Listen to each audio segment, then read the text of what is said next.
Boa noite, amada igreja, que a graça e a paz de nosso Senhor Jesus Cristo esteja com todos.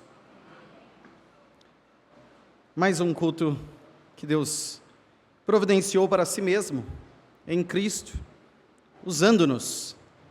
Mas como tem sido o seu culto hoje? Como foi sua adoração hoje a Deus? O que tem atrapalhado o nosso culto hoje a Deus? Seriam as crianças? A bagunça das crianças? Seria algum obstáculo em nosso coração? Em nossa atenção? Em nosso cântico? Seria o andar? Seria a sede? Seria a vontade de ir ao banheiro? O que tem atrapalhado o nosso culto? O que atrapalhou o seu culto a Deus? Como foi o seu culto essa noite? Pois bem, a mensagem leva por título esta noite o Templo Reconstruído. E nós vamos observar João 2, de 12 a 22. João 2, de 12 a 22. Vou fazer a leitura, os irmãos acompanhem. O texto diz: Depois disto, desceu ele para Cafarnaum, com sua mãe, seus irmãos e seus discípulos, e ficaram ali não muitos dias. Estando próxima a Páscoa dos judeus, subiu Jesus para Jerusalém, e encontrou no templo os que vendiam bois, ovelhas e pombas, e também os cambistas assentados. Tendo feito um azorrague de cordas, expulsou todos do templo, bem como as ovelhas e os bois. Derramou pelo chão o dinheiro dos cambistas, virou as mesas e disse aos que vendiam as pombas: Tirai daqui estas coisas, não façais da casa de meu pai casa de negócio. Lembraram-se os seus discípulos de que está escrito: O zelo da tua casa me consumirá. Perguntaram-lhe, pois, os judeus: Que sinal nos mostras para fazeres estas coisas? Jesus lhes respondeu: Destruí este santuário, e em 3 dias o reconstruirei. Replicaram os judeus: Em 46 anos foi edificado este santuário, e tu em 3 dias o levantarás? Ele, porém, se referia ao santuário do seu corpo. Quando, pois, Jesus ressuscitou dentre os mortos, lembraram-se os seus discípulos de que ele dissera isto, e creram na Escritura e na palavra de Jesus. Vamos orar mais uma vez? Santo e glorioso Deus, clamamos a Ti pela porção lida da Tua palavra. Clamamos a Ti pelo Teu Espírito Santo que nos faz lembrar e crer na Tua palavra.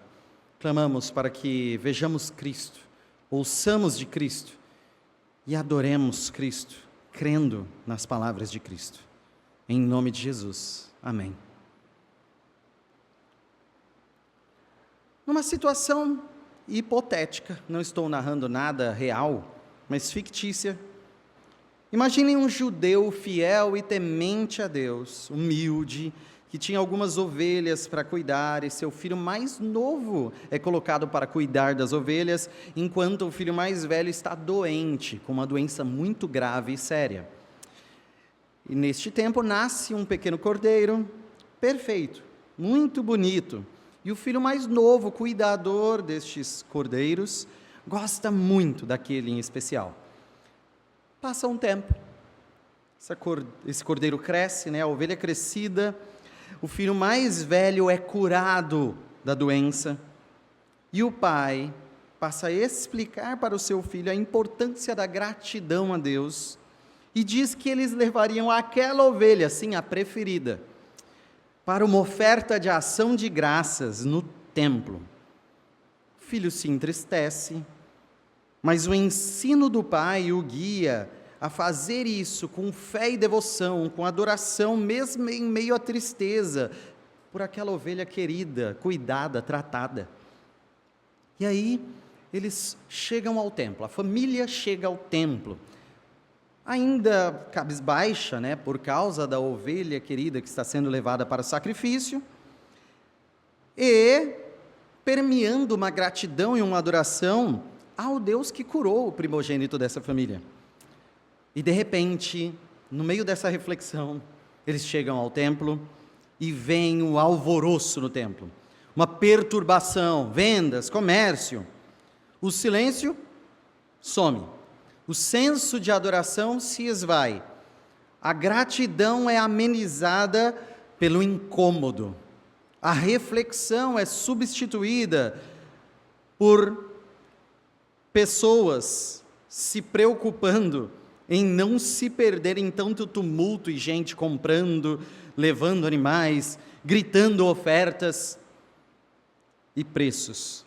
Um homem vai lá e faz uma oferta para comprar aquela bela ovelha da família. O pai a segura firme porque ele quer levar para o sacrifício. Outros vão lá e oferecem pombinhas, vendo a humildade da família, e fala que bastaria comprar aquelas pombinhas e eles sairiam com a sua ovelha intacta de lá, pois era aquilo que pessoas pobres poderiam oferecer. No meio dessa bagunça toda, o pai olha para o filho e o vê todo confuso sobre aquela adoração que eles foram fazer. Como ensinar a adoração nesse lugar?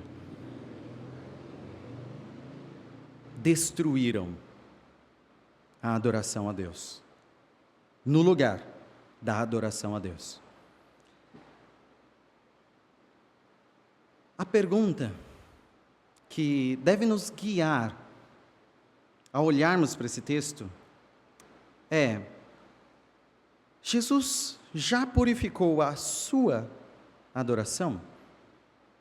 Essa ideia e essa reflexão é de autoanálise, é de pensar como tem sido a sua adoração a Deus, como tem sido o culto ofertado hoje, esta noite, a Deus. O Evangelho, aqui que estamos lendo, que João escreveu, vem de um texto que falou sobre um Jesus que miraculosamente oferece o vinho perfeito aos que estavam sem vinho. Olha que alegria! Agora nós vamos para um texto onde Jesus distribui chicotada aos que estão no templo vendendo animais. Uma mudança muito grande de tom, parecem faces distintas de Jesus, aquele que traz alegria ao casamento, aquele que traz punição no templo. Mas não podemos nos esquecer, começamos no capítulo 2, o livro dos sinais. Jesus continua dando sinais, mostrando que Ele é Deus e chamando muitos a crerem nele. E esse é o escopo, esse é o fio condutor, esse é o objetivo que vemos. Aqui, Jesus há de purificar o templo. Jesus também purifica a sua igreja. Jesus há de purificar o templo e também o nosso interior. Jesus é Deus, e isso significa que Ele tem autoridade sobre a adoração, zela pela adoração, e nele está a verdadeira adoração. Ele é onde adoramos a Deus. Jesus é a pureza da adoração. Nesse templo onde homens destruíram a adoração que lemos no texto, Jesus é o reconstrutor, o purificador. Mas, ainda acima deste templo feito de pedras, Jesus é o verdadeiro templo. E os homens também querem destruir o verdadeiro templo. Nós queremos essa noite ouvir de Deus neste texto, mostrando que Jesus é o templo reconstruído. Esse é meu objetivo. Jesus é o templo reconstruído, destruído por homens, reconstruído por Deus. A adoração foi corrompida por homens em toda a história. A adoração só é purificada pelo próprio Deus. E Jesus é o caminho para a verdadeira adoração. A pura adoração, só em Jesus. Vamos então para o primeiro ponto, versículo 12 a 17. Primeiro ponto, os destruidores e o reconstrutor. Depois disto, desceu ele para Cafarnaum, com sua mãe, seus irmãos e seus discípulos, e ficaram ali não muitos dias. Estando próximo à Páscoa dos judeus, subiu Jesus para Jerusalém, e encontrou no templo os que vendiam bois, ovelhas e pombas, e também os cambistas assentados. Tendo feito um azorrague de cordas, expulsou todos do templo, bem como as ovelhas e os bois. Derramou pelo chão o dinheiro dos cambistas, virou as mesas e disse aos que vendiam as pombas: tirai daqui estas coisas, não façais da casa de meu pai casa de negócio. Lembraram-se os seus discípulos de que está escrito: o zelo da tua casa me consumirá. Bom, depois das bodas de Caná, depois do primeiro milagre, Jesus foi para Cafarnaum.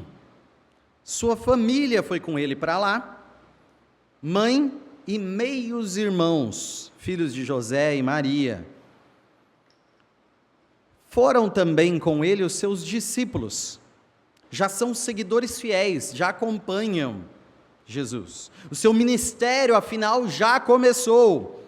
Os sinais já começaram, o ensino já começou.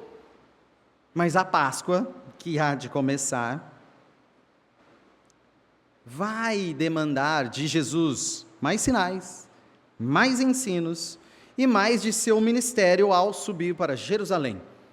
Então, poucos dias em Cafarnaum, lugar tão importante para o seu dia a dia e seu ministério, mas ele há de voltar para lá, mas brevemente, depois de chegar vindo de Caná, já desce sobe para Jerusalém.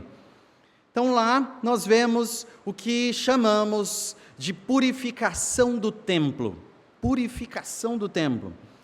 E tem outra, não é uma única, tá?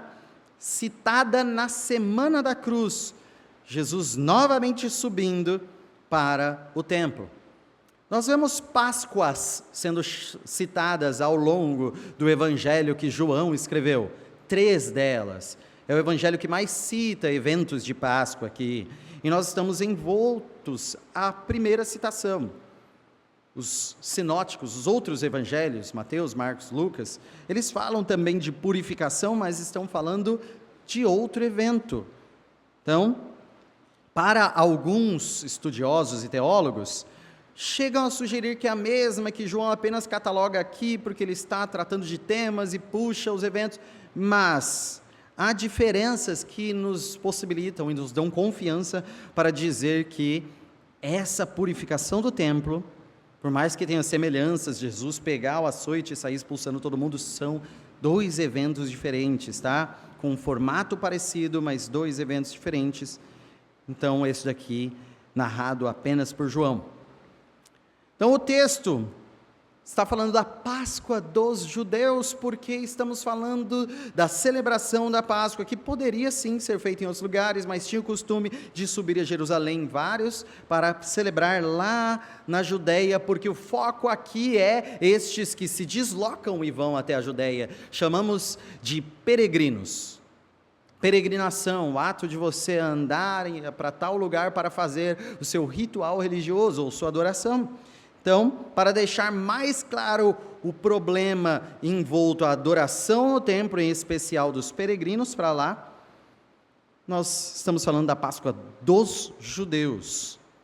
E chegando então em Jerusalém, Jesus e seus discípulos, ele encontrou lá o sistema de adoração sacrificial que era operado naquela época no templo. Todo um sistema já funcionando, uma organização que já funcionava sob as batutas da liderança religiosa daquela época.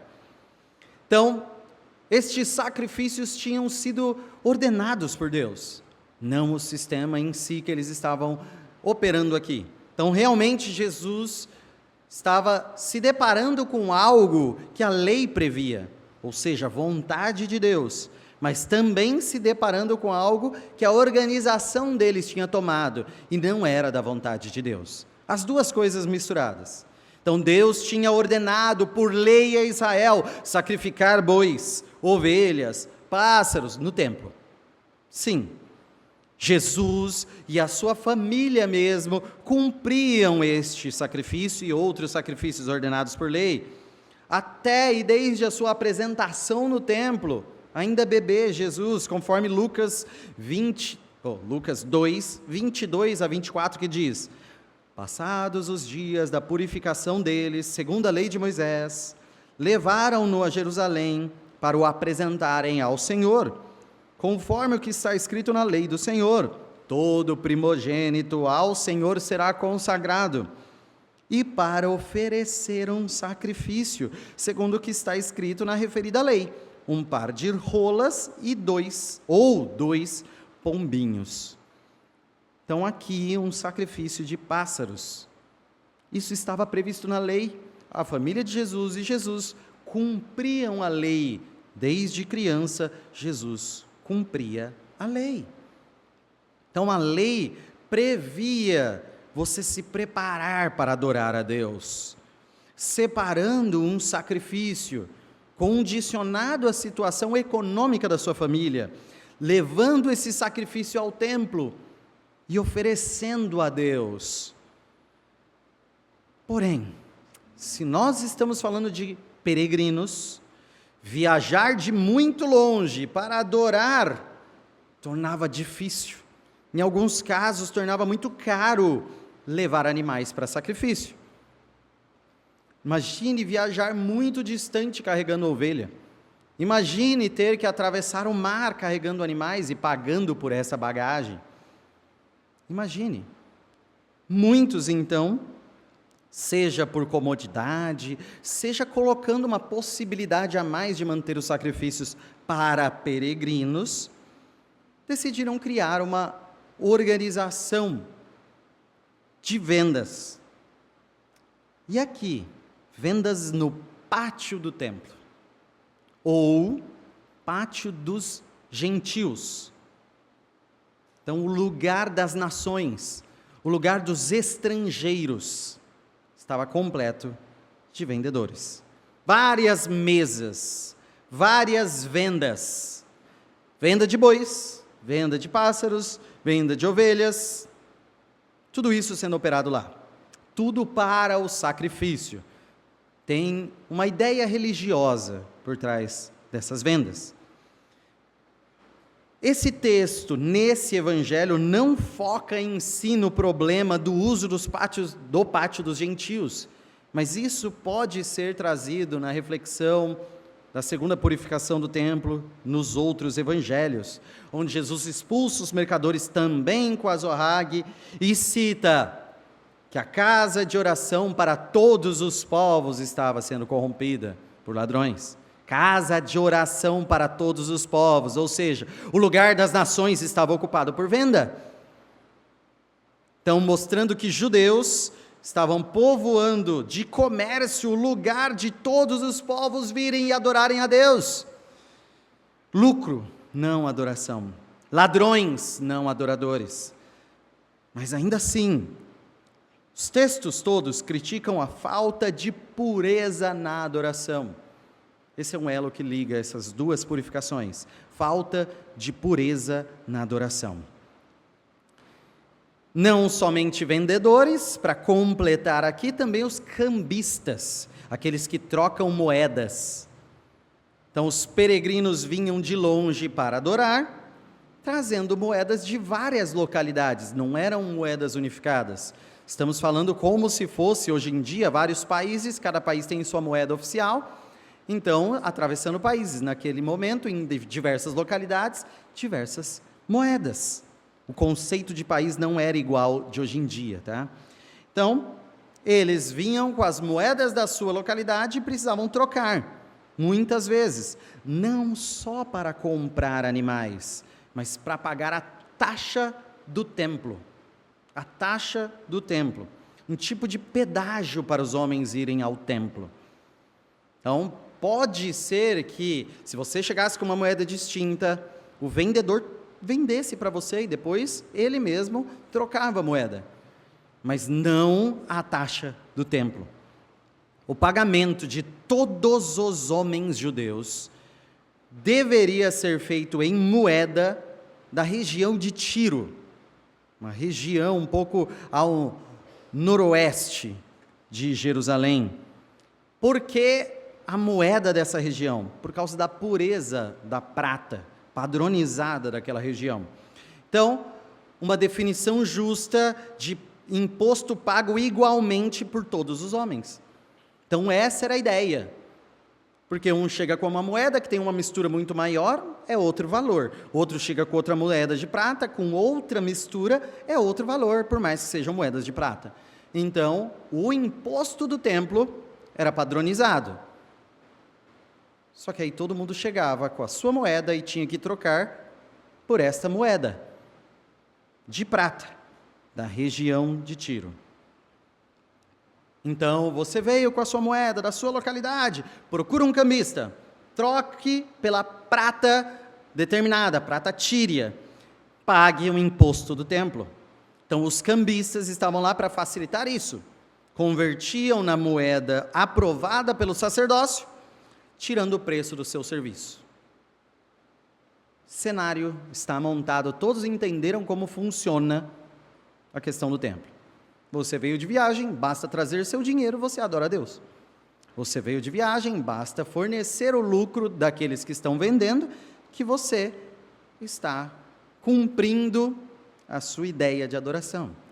Então, em tese, templo de adoração e contrição, sacrifício e devoção a Deus. Prática bem diferente da tese. Comércio, lucro, negociação, busca por vendas, enriquecimento através da fé. E essa realidade não é tão desconhecida por nós hoje em dia. A repreensão de Jesus aqui não se deve originalmente por desonestidade no comércio, que poderia até haver, seja por preço abusivo, seja por roubo mesmo. Não é este o núcleo aqui, é simplesmente por não ser um lugar de comércio. Não é lugar disso. O lugar de adoração não é lugar de lucro pessoal. O lugar de adoração não é lugar de comércio e turbulência por preocupações financeiras. E como Jesus, ao ver isso, reagiu?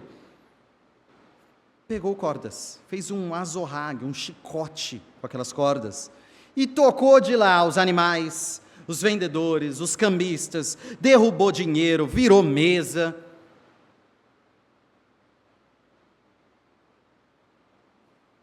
Ele olhou para aqueles que estavam praticando isso, apontou diretamente e falou claramente: tirem essas coisas daqui. Não façam da casa de meu pai casa de negócio. Não é esse o objetivo da fé em momento algum. Vejam, os negociantes não resistiram, é algo que surpreendeu desde a segunda que nós estudamos aqui nas meditações no Evangelho de Mateus. Os negociantes não resistiram ao que indica o texto. Porém, o feito de Jesus desafiou sim publicamente os arranjos financeiros de todo o sistema sacrificial do templo, a estrutura do sistema religioso do templo. Então vira ameaça para a autoridade e o poder dos sacerdotes. Jesus está mudando a religião, Jesus está mudando as coisas. Porém, os sacerdotes deveriam seguir já um sistema. Qual sistema? O sistema das Escrituras. Eles foram chamados só para isso. Seguir o sistema das Escrituras, e Jesus é o cumpridor das Escrituras. Ele que vem trazer as Escrituras para o sistema de adoração. Olha isso, quanto Jesus cumpre as Escrituras, ao olharmos para Zacarias 14, 21. Zacarias 14, 21, no finalzinho dessa profecia, lá na última frase do versículo: naquele dia já não haverá mercador na casa do Senhor dos Exércitos. Naquele dia já não haverá mercador na casa do Senhor dos Exércitos. Esse enredo que Zacarias está falando do grande dia de restauração, punição da falsa religiosidade e celebração da religiosidade pura. Quem representa essa religiosidade pura? Jesus. Quem está cumprindo a pureza da adoração? Jesus. Isso deveria ser notado por aqueles que dizem servir a Deus. As profecias estão se cumprindo. É o dia da restauração. É o dia da verdadeira adoração, é o dia do ajuntar do povo de Deus, segundo Zacarias, é o dia de um povo vindo de todas as nações, subindo do Egito, não só entre os judeus. Não haverá mais mercador da fé. Jesus está construindo o dia final, Jesus está restaurando a adoração a Deus. Jesus está cumprindo a palavra de Deus, Jesus está reconstruindo a adoração que nós destruímos. Olhe para Malaquias, um livro que fala sobre a falsa religiosidade, um profeta para denunciar os falsos religiosos. Malaquias 3, de 1 a 3. Eis que eu envio o meu mensageiro, que preparará o caminho diante de mim. De repente, virá ao seu templo o Senhor, virá ao seu templo o Senhor, a quem vós buscais, o anjo da aliança, a quem vós desejais. Eis que ele vem, diz o Senhor dos Exércitos. Mas quem poderá suportar o dia da sua vinda? E quem poderá subsistir quando ele aparecer? Porque ele é como o fogo do ourives e como a potassa dos lavandeiros. Assentar-se-á como derretedor e purificador de prata. Purificará os filhos de Levi, os levitas, e os refinará como ouro e como prata. Eles trarão ao Senhor justas ofertas. Está vendo como ele está restaurando a verdadeira adoração? O Senhor viria ao seu templo. A sua vinda é insuportável para o ímpio e purificadora para o verdadeiro adorador. A adoração seria purificada. Este é o caminho que Jesus está mostrando. A adoração a Deus precisa ser pura. O templo deve ser um lugar de pureza. Pureza. O que é o templo? O que é o templo? O templo, como casa de Deus. Aqui nós temos a palavra templo, aqui nós temos o termo casa de Deus, aqui nós temos o termo santuário, e eles se referem à mesma coisa. Tem aspectos que podem ensinar em cada um deles, mas eles se referem ao mesmo lugar, lugar de adoração. Representa o encontro da presença de Deus e da adoração dos homens, onde só há comunhão de ambos através do sacrifício de sangue. Este é o templo. Homens pecadores recebem a presença de Deus no templo, o Deus Santo no templo, e Deus, através do sacrifício de sangue, perdoa pecados. O sangue de bois e cordeiros era símbolo para a fé. A fé era necessária como culto a Deus. A contrição, a adoração solene eram necessárias. A reflexão de algo tão sério, a morte pelos pecados. Entendem? Eles sacrificavam por causa da necessidade de morte por pecados. É pela seriedade do pecado e a reflexão da seriedade do pecado. É um culto a Deus. Não pode ser relapso, não pode ser em desleixo, não pode ser em comércio, não pode ser em lucro, não o grito por preço, não a ocupação do pátio de adoração por barracas de venda, não. Como refletir então sobre a morte e os pecados em meio às vendas?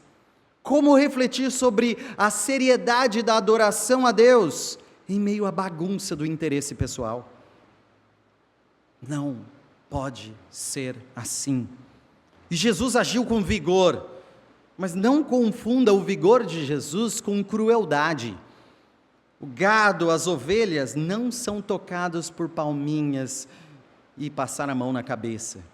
Muito menos vendedores e cambistas, muito lucrando com a fé. Jesus precisava ensinar, Jesus precisava purificar, Jesus sentia, Jesus cuidava, ele era consumido pelo zelo, Jesus zelava pela adoração a Deus. E o Salmo 69, versículo 9 diz: pois o zelo da tua casa me consumiu, e as injúrias dos que te ultrajam caem sobre mim. A preocupação era com a adoração pura, que consumiria Jesus, até o ponto da sua morte, que é o pleno consumir de Jesus. Esse zelo era pulsante, esse zelo era profundo, e a ação precisava ser pulsante e profunda. Jesus seria consumido por este zelo, tanto que foi uma das acusações falsas de seu julgamento. Olhe para Mateus 26, versículo 61. Mateus 26, 61. Olha o testemunho. Este disse: posso destruir o santuário de Deus e reedificá-lo em 3 dias. Olha o que uma testemunha disse. Esta testemunha disse o quê? Que Jesus tinha dito: posso destruir o santuário de Deus e reedificá-lo em 3 dias. Falso. Jesus falou: destruam, destruir. Então vocês estão destruindo a adoração, vocês estão destruindo o templo, então destruam este templo. Ele está desafiando a destruir, não está falando eu vou destruir. Destruir um templo naquele sistema romano, destruir o templo no sistema judaico, ambos são profanação digna de morte. Seja para um Deus pagão, seja para o Deus de Abraão, Isaac e Jacó, destruir templo é pena de morte. E aqui torceram falando que Jesus iria destruir o templo. Olha a diferença. Jesus desafiou aqueles que verdadeiramente estavam destruindo o templo, enquanto ele estava se preocupando em restaurar a adoração. Este zelo consumiu Jesus em toda a sua vida. Jesus realmente zelava pelo templo, porque ele sabia o que o templo representava, a habitação de Deus com os homens. E nós precisamos aplicar isso em nosso coração. Nós corrompemos a adoração. Nós profanamos o templo. Nós somos os destruidores. Nós corrompemos a adoração. Os homens destruíram a adoração. Nós somos esses destruidores. Nós fomos criados por Deus para adorar a Deus. Você existe, o sentido da sua existência e da sua criação é para adorar a Deus, é para glorificar o nome do Deus Santo.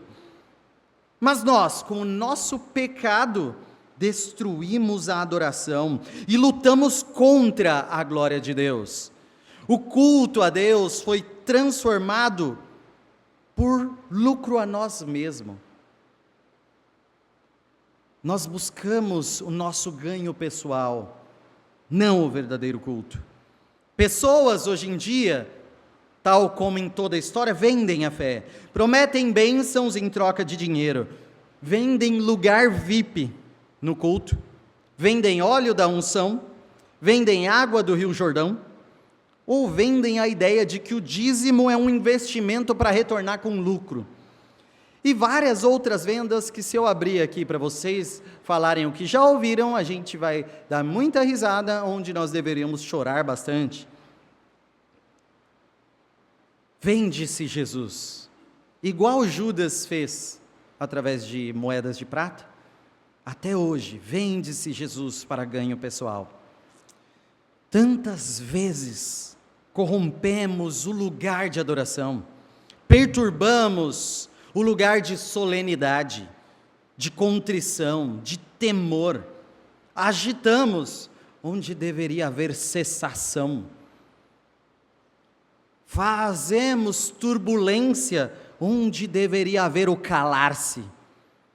Se Deus está aqui, não em si nessas paredes, mas nesse ajuntamento solene, porque a sua voz deve ser ouvida quando não proclama a glória dele. Se Deus está aqui, por que você quer falar de dinheiro, compromissos, recados julgados por você tão importantes, quando você deveria estar olhando para Deus aqui dentro, vê-lo em seu trono e prostrado adorá-lo? Nós entendemos que Deus está no culto? Como diz aquela música, o coral dessa igreja já cantou, Deus está no templo. Se nós entendemos que esse é o ajuntamento perante Deus, como é o nosso culto?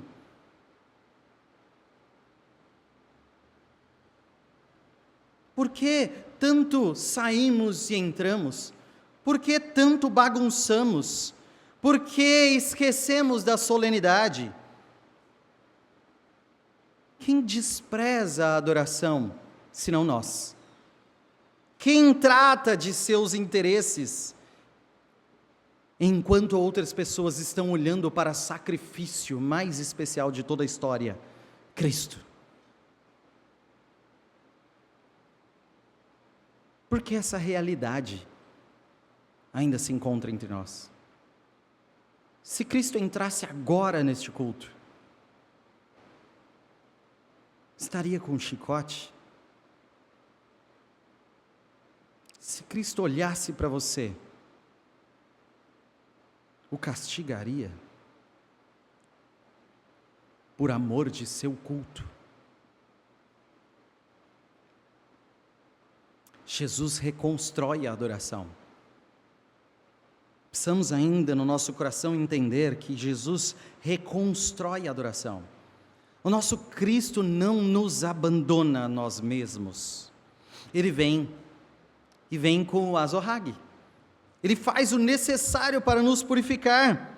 Na sua palavra Ele nos repreende e nos dá cada surra. Ele faz isso no seu templo em amor. Ele faz isso conosco, porque todo castigo é pouco para nós pecadores, mas o pouco castigo de Jesus já é tudo para quem se arrepende. Cristo nos oferece a possibilidade de cultuar de forma pura, olhando para Ele e através dEle. Ele quer nos reconstruir em culto a Ele, em olhar para o verdadeiro sentido de cultuar. Não é sobre negócios, é sobre entender a casa do Pai.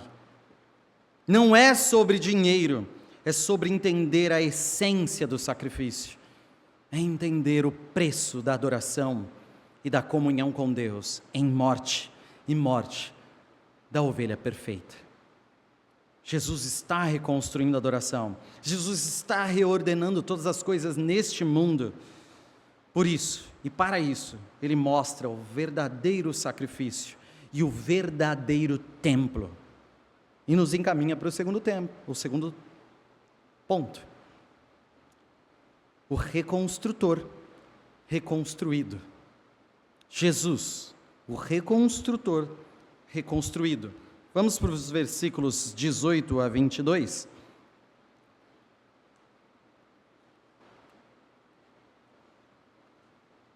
Perguntaram-lhe, pois, os judeus: que sinal nos mostras para fazeres estas coisas?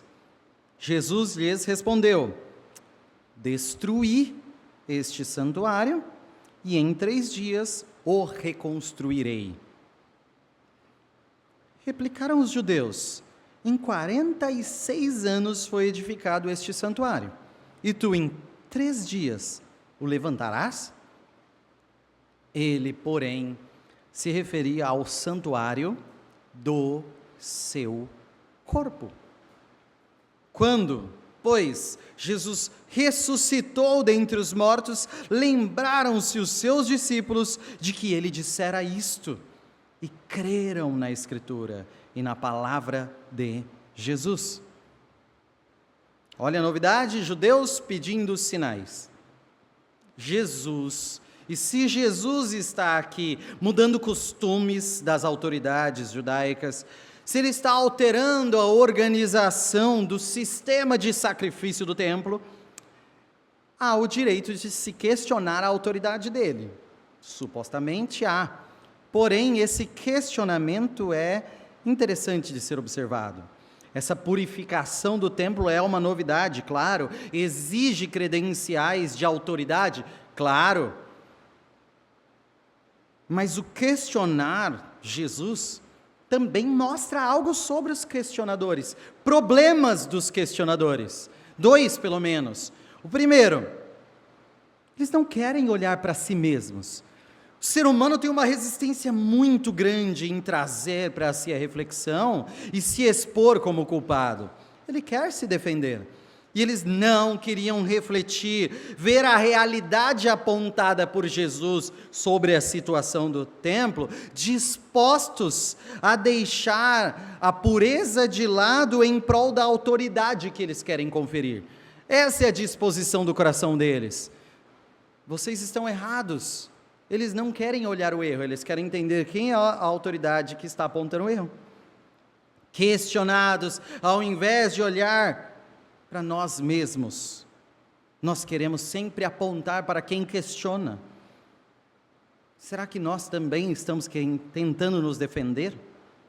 Olhe para as Escrituras, ou você não verá a si mesmo.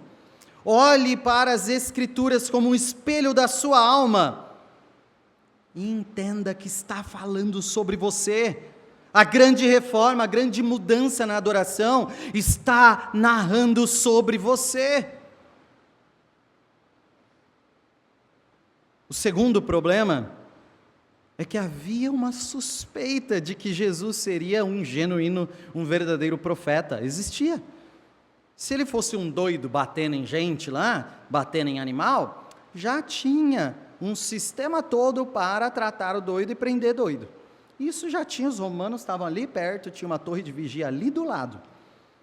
Mas eles estavam ali observando, aceitando a repreensão, sabiam que algo estava errado, mas queriam saber da autoridade e pediram o quê? Um sinal milagroso, um sinal miraculoso. Mas a própria purificação era um sinal de cumprimento das Escrituras. Mesmo que não milagroso, mas a purificação em si, tirar os vendedores já era um sinal. Nós vimos textos, tem mais textos, a purificação do templo já é um sinal de Jesus. Olhem para as Escrituras, o zelo do templo o consumiria, a venda cessaria, o sacerdócio seria purificado. Olhe para as Escrituras, ou não verá os sinais.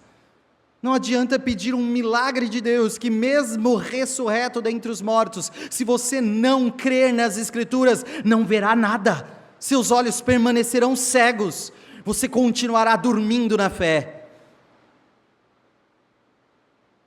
Mas, ainda assim, o mais poderoso sinal foi disposto por Jesus em palavras aqui: reconstruo o templo em 3 dias. O mais potente sinal da história toda. Óbvio que eles não entenderam, óbvio. Eles olharam para pedras, disseram que levou 46 anos para erguer, enfeitar, reformar, tudo aquilo que Herodes tinha feito.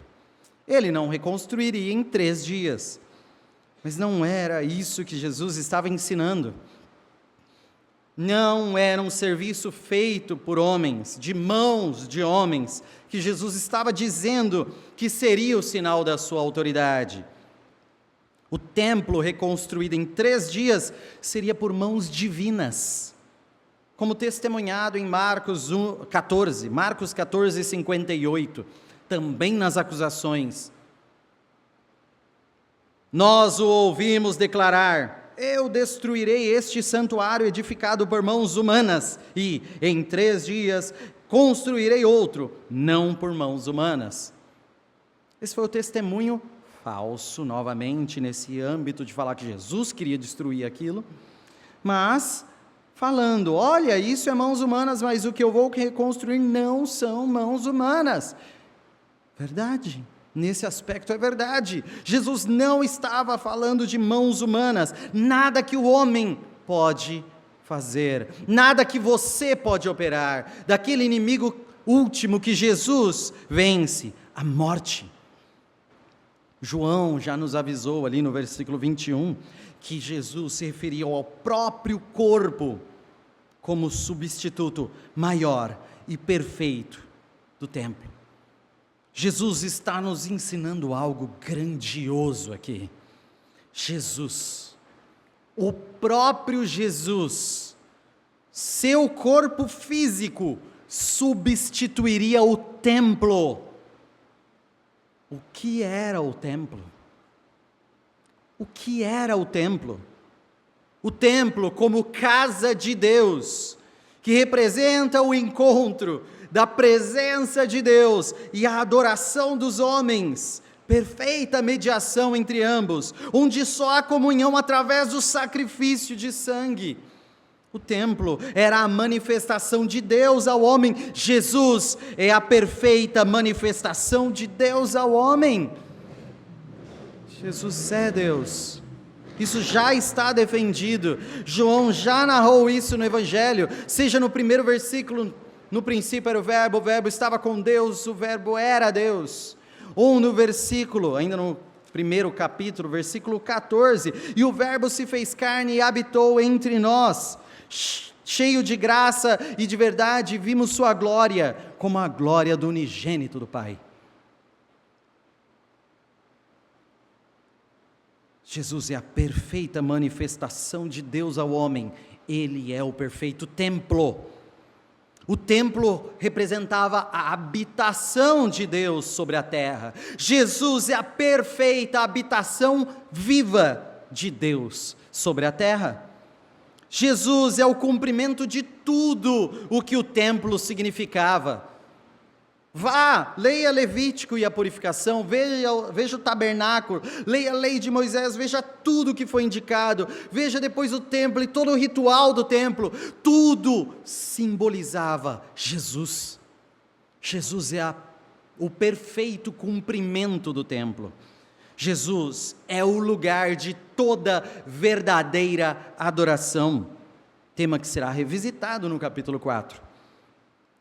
Jesus é o verdadeiro sacrifício e expiação pelos pecados do povo, carregando o sangue da remissão em si mesmo. Jesus é o Santo dos Santos, o santuário de Deus.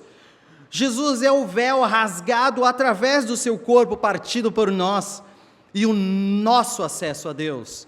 Jesus é o verdadeiro templo a ser destruído pelos pecados do seu povo. Mas Jesus, verdadeiro templo, reconstruído por Deus em 3 dias. As palavras de Jesus são verdades que eles ali não entendem naquele momento. Ele estava falando do sinal, é o livro dos sinais, o sinal mais glorioso da sua autoridade. Não havia sinal maior, não há sinal maior da nossa fé. Não é multiplicar pães, não é andar sobre águas, não é acalmar a tempestade, não é transformar água em vinho, é ressuscitar dentre os mortos. Nosso Cristo fez. Com que autoridade Jesus quer purificar o templo com a maior de todas as autoridades, a de ser o verdadeiro templo. Aquelas pedras onde se sacrificava e adorava, só apontavam para o verdadeiro templo, Jesus. Jesus. O templo sempre foi insuficiente e apontava para um melhor e final encontro entre Deus e os homens, só possível em Jesus. Jesus substituiu o templo. Ele disse isso: destruí, eu reconstruirei em 3 dias. É o nosso pecado que nos fez matar Jesus. O meu pecado destruiu o verdadeiro templo. Eu sou o destruidor do templo. O nosso pecado destruiu o corpo da verdadeira habitação de Deus com os homens. O nosso pecado destruiu o Emanuel, o Deus conosco. Ele foi surrado por nossos pecados. Ele foi coroado em espinhos por causa do nosso pecado. Ele foi açoitado por causa da nossa rebeldia. Ele foi morto por causa da nossa teimosia e rebelião. Nós destruímos o reconstrutor. Mas ele ressuscitou. Em 3 dias, o reconstrutor foi reconstruído. Ele foi ressurreto dentre os mortos. E vivo ele está hoje, aqui entre nós. Como diz em Apocalipse, entre as igrejas. No capítulo 1 ele já diz: aquele que passeia em meio ao candelabro, aquele que passeia em meio às igrejas e visita a sua igreja, está entre nós. Como está a nossa adoração a ele? Ele está entre nós. Mesmo dizendo que em 3 dias seria reconstruído, nem os seus discípulos entenderam o que Jesus estava dizendo ali naquele momento, mas eles compreenderam quando, da ressurreição de Jesus, lembrados pelo Espírito Santo. O templo foi reconstruído. Não esperem um novo tempo. Não esperem um novo templo. Não aguardem um novo templo. Não aguardem nada a ser reconstruído em pedras como o templo. Não aguardem. Jesus é o templo verdadeiro. Jesus já foi reconstruído. Jesus ressuscitou e seus discípulos creram na palavra, creram nele a palavra, e muitos continuam sem crer. E você? Tudo necessário para a adoração genuína já foi reconstruído. Depois de 3 dias, você crê?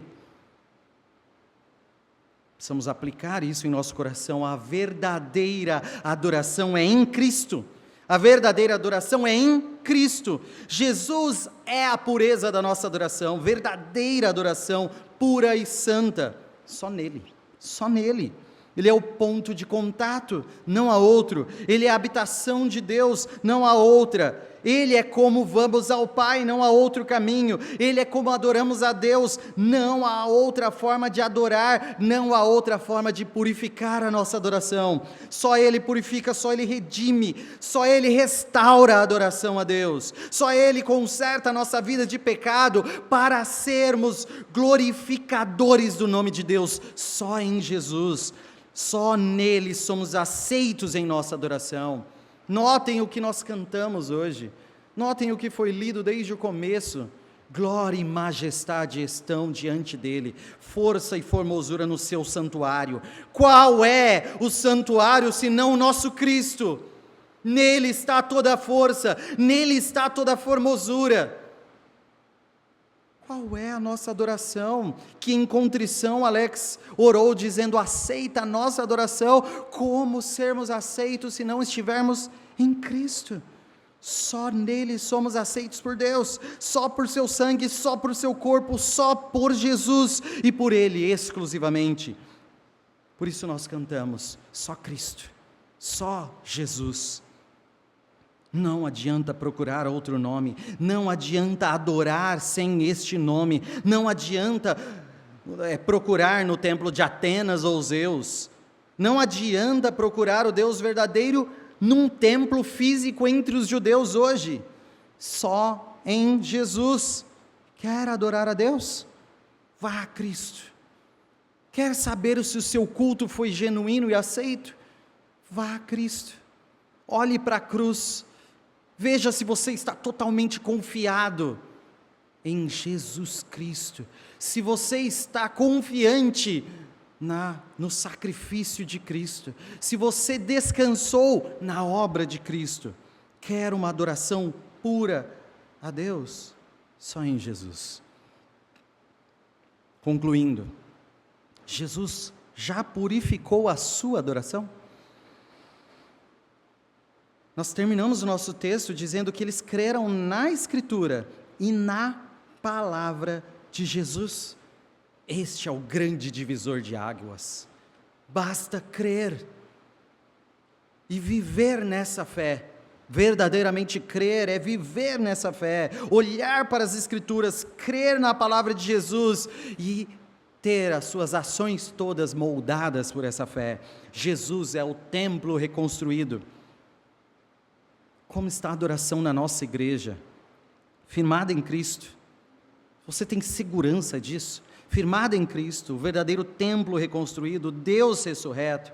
Se Jesus vier entrar por aquela porta fisicamente hoje, visitar a sua igreja, encontrará um lugar falho, mas dedicado à adoração nele, a Deus, ou perturbado por negócios particulares. E mais intimamente falando, como está a adoração em sua vida, em seu íntimo, em seu interior, em espírito e em verdade? Se Jesus visitar o seu coração, encontrará obediência e fé em sua palavra? Ou você está ocupado por busca por dinheiro, lucro, interesses particulares, outros gostos, outros prazeres, outras demandas? Eu penso em muita coisa, menos Cristo. Eu penso em muita coisa, Cristo também, mas de forma a equilibrar com outras demandas muito maiores. Precisamos de Cristo. E se for necessário que Ele nos corrija usando chicote, nos castigue, que Deus nos fira se for para nos purificar, que Ele nos conserte em adoração a Deus, mesmo que for através da nossa dor, ainda que seja a dor que nos una a Ti. Ele morreu para purificar a nossa adoração ao Pai. Ele ressuscitou para levantar novos adoradores. O maior sinal da sua autoridade é a ressurreição. Jesus vive e por sua vida adoramos o Pai. E em sua vida temos vida. Precisamos de Jesus, o Deus ressurreto. Precisamos de Jesus, o templo reconstruído. Jesus é a pureza da nossa adoração. Vamos orar. Pai, perdoa a nossa impureza, perdoa os nossos pecados, os nossos desvios, a falha que temos em Te adorar, a falta da nossa concentração, a falta da nossa solenidade, a falta do nosso silêncio, a falta da nossa atenção, a falta da nossa disposição. O que sobra em nós são desvios, o que sobra em nós são interesses, o que sobra em nós são críticas, o que sobra em nós são sono, o que sobra em nós são inúmeras desatenções espirituais, de alma, de corpo, nosso físico, tudo em nós. Nós somos pecadores. Mas o que sobra em Cristo é graça. O que transborda do nosso Senhor é misericórdia. Ó Deus, que inunde a misericórdia esta igreja, que inunde a misericórdia de Cristo e a graça de Cristo, inunde a nossa adoração, Cristo, inunde as nossas vidas, Jesus, que transborde de nós o Teu Evangelho. Ó Deus, confiados em Ti Te adoramos. Confiados em Ti, Te exaltamos, e que a nossa adoração seja somente em Cristo. É em nome dele, e somente dele que oramos. Amém. A palavra está com o pastor Ciro.